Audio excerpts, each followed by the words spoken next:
मित्रों, आपने भी कभी अपनी आंखों के सामने किसी की मृत्यु होते जरूर देखी होगी और वहां मौजूद लोगों को यह भी कहते सुना होगा कि अब इसके प्राण निकल गए हैं और इसकी मृत्यु हो चुकी है। परंतु क्या आपने कभी यह जानने की कोशिश की है कि आखिरकार यह प्राण अर्थात आत्मा शरीर से कैसे बाहर निकलती है? यदि नहीं तो कोई बात नहीं, हमारी आज की इस वीडियो में आपको इस प्रश्न का उत्तर जरूर मिल जाएगा, जिसका वर्णन गरुड़ पुराण में किया गया है। नमस्कार दर्शकों, आप सभी का स्वागत है हमारे YouTube चैनल पर एक बार फिर।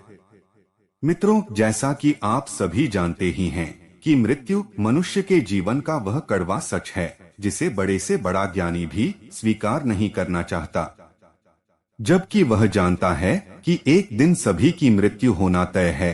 और जो मनुष्य इस सच को स्वीकार कर लेता है वह बुद्धिमान कहलाता है। तो चलिए अब जानते हैं कि आत्मा शरीर से कैसे बाहर निकलती है और उसके पीछे की प्रक्रिया क्या है। गरुड़ पुराण के 9वें अध्याय में वर्णन किया गया है कि मनुष्य के मुख, दोनों नेत्र, दोनों नासिका तथा दोनों कान, यह 7 ऐसे क्षेत्र अर्थात द्वारा बताए गए हैं जिनमें से किसी एक द्वार से सुकृति अर्थात पुण्य आत्मा के प्राण निकलते हैं। अपान अर्थात गुदा से बाहर निकलने वाली वायु से मिले हुए प्राण जब पृथक हो जाते हैं तब प्राण वायु सूक्ष्म होकर शरीर से बाहर निकलती है। इसके अलावा यदि आपने कभी ध्यान दिया हो तो मरते हुए व्यक्ति के सबसे पहले पैर ठंडे पड़ते हैं, उसके बाद घुटने के नीचे का हिस्सा, ऐसे करते करते उस व्यक्ति का पूरा शरीर ठंडा पड़ने लगता है, मानो जैसे ऊर्जा सिमट रही हो और अंततः यह संपूर्ण चेतना सिमटी हुई एक चक्र पर आकर एकत्र हो जाती है। जिस चक्र पर आप सबसे ज्यादा जिए हैं, जैसे कि ध्यानियों की ऊर्जा मुख्य रूप से ज्ञान चक्र से निकलती है। और इसके विपरीत जो लोग अपनी पूरी जिंदगी ध्यान से दूर रहे हैं और जिन्होंने अपना संपूर्ण जीवन खानपान और सांसारिक सुख के लाभ में ही बता दिया हो, ऐसे मनुष्य के प्राण मणिपुर चक्र से निकलते हैं। वही ऐसे मनुष्य जिन्होंने अपने पूरे जीवन में केवल संभोग के बारे में ही सोचा है, ऐसा मनुष्य अपने अंतिम समय में इसके बारे में ना सोचे, यह तो संभव ही नहीं। परिणाम स्वरूप ऐसे व्यक्ति की ऊर्जा मूलाधार चक्र से बाहर निकलती है। इसी के साथ जिन मनुष्य का संपूर्ण जीवन ज्ञान के इर्द गिर्द घुमा हो, ऐसे मनुष्यों की ऊर्जा गला चक्र अर्थात विशुद्धि चक्र से निकलती है। ऐसे ही जो मनुष्य अंतिम समय में अपने इष्ट या गुरु को याद करते हुए प्राण त्यागते हैं, उनकी ऊर्जा आंखों से निकलती है। और अंत में वह मनुष्य आते हैं जिनकी ऊर्जा सहस्रार चक्र से निकलती है। ऐसे मनुष्य को बहुत ही भाग्यशाली माना जाता है, क्योंकि शरीर त्यागने के सबसे उचित मार्ग माने जाने वाले सहस्रार चक्र से निकलने वाली आत्मा को सीधे मोक्ष की प्राप्ति होती है। इसी के साथ प्राण निकलने के संदर्भ में और भी बहुत सी बातों का वर्णन गरुड़ पुराण में मिलता है, जिसके अनुसार प्राण त्यागने के समय मनुष्य को अन्य शन त्याग अर्थात अन्न और जल का त्याग करना चाहिए, और यदि वह व्रत आसक्ति रहित द्वव जन्मा हो तो उसे आतुर संन्यास लेना चाहिए। आतुर संन्यास से अभिप्राय है एक ऐसा संन्यास जो सांसारिक जीवन से दुखी होने पर जल्दी से ग्रहण किया जाता है। प्राण के गले तक आने पर जो मनुष्य मैंने संन्यास ले लिया है ऐसा बोलता है, वह मृत्यु के बाद विष्णु लोक को प्राप्त होता है। और ऐसे मनुष्य का जन्म अब दोबारा इस धरती पर नहीं होता। जो व्यक्ति मृत्यु से पूर्व कथित सभी कार्य कर लेता है, मृत्यु के समय ऐसे व्यक्ति के प्राण ऊपर के छिद्रों से सुखपूर्वक निकलते हैं।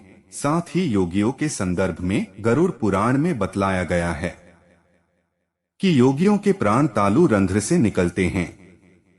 गरुड़ पुराण में शरीर से ईश्वर रूपी प्राण वायु से निकलने के बाद उस शरीर की तुलना एक ऐसे वृक्ष से की है जिसका आधार न होने के कारण वह गिर गया हो। क्या आप जानते हैं इस प्राण से मुक्त होने के बाद शरीर तुरंत ही चेष्टा शून्य, घृणित, दुर्गंध युक्त, अस्पर्श और सभी के लिए निंदित हो जाता है।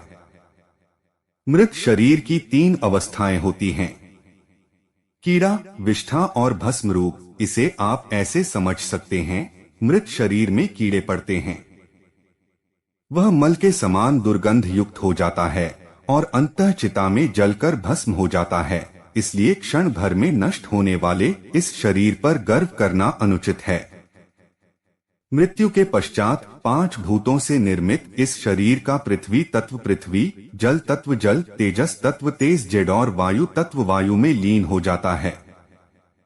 परंतु सभी प्राणियों के शरीर में स्थित सर्वव्यापी शिव स्वरूप और जगत साक्षी आत्मा ही एकमात्र ऐसी चीज है जो कि अजर अमर है, जिसका कोई अंत नहीं है, जो एक शरीर को त्याग कर दूसरे शरीर में प्रवेश कर लेती है।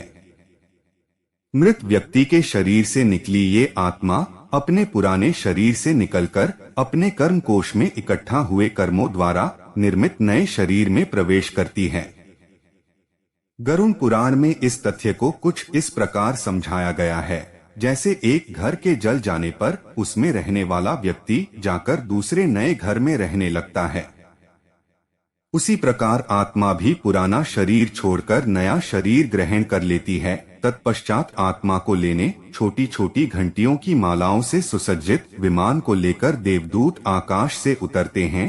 धर्म को जानने वाले धार्मिक और बुद्धिमान लोगों के प्रिय यह देवदूत उनके कृत्यों के अनुसार आत्मा को स्वर्ग लेकर जाते हैं, जहां दिव्य देह धारण कर निर्मल वस्त्रों, स्वर्ण और रत्न से सुसज्जित इस जीव का स्वागत देवताओं द्वारा किया जाता है। गरुड़ पुराण में इसके अतिरिक्त कुछ विशेष परिस्थितियों का विवरण किया गया है, जिसके अनुसार वे व्यक्ति जिनकी मौत अचानक या फिर हिंसात्मक तरीके से होती है, ऐसे व्यक्तियों की आत्मा इन सब से कुछ अलग तरीके से अपना शरीर छोड़ती है। इसी के साथ ऐसे व्यक्ति जिनकी मृत्यु लंबी बीमारी के बाद होती है, तो इस दौरान उनके शरीर की ऊर्जा का श्रय तब तक बहुत कम हुआ होता है। इसी कारण ऐसी आत्मा शरीर छोड़ने समय काफी दुविधा में होती है। इसलिए ऐसी आत्मा का किसी भी अंग से निकलना निश्चित नहीं होता। मित्रों, यदि आप वर्णित विशेष परिस्थितियों में आत्मा कैसे शरीर छोड़ती है, इस बारे में विस्तार से जानना चाहते हैं तो नीचे कमेंट करके जरूर बताएं। आज के वीडियो में बस इतना ही। वीडियो पसंद आई हो तो इसे लाइक और शेयर कीजिए। ऐसी ही और धार्मिक और पौराणिक जानकारी के लिए हमारे चैनल को सब्सक्राइब कीजिए। जय श्री हरि विष्णु।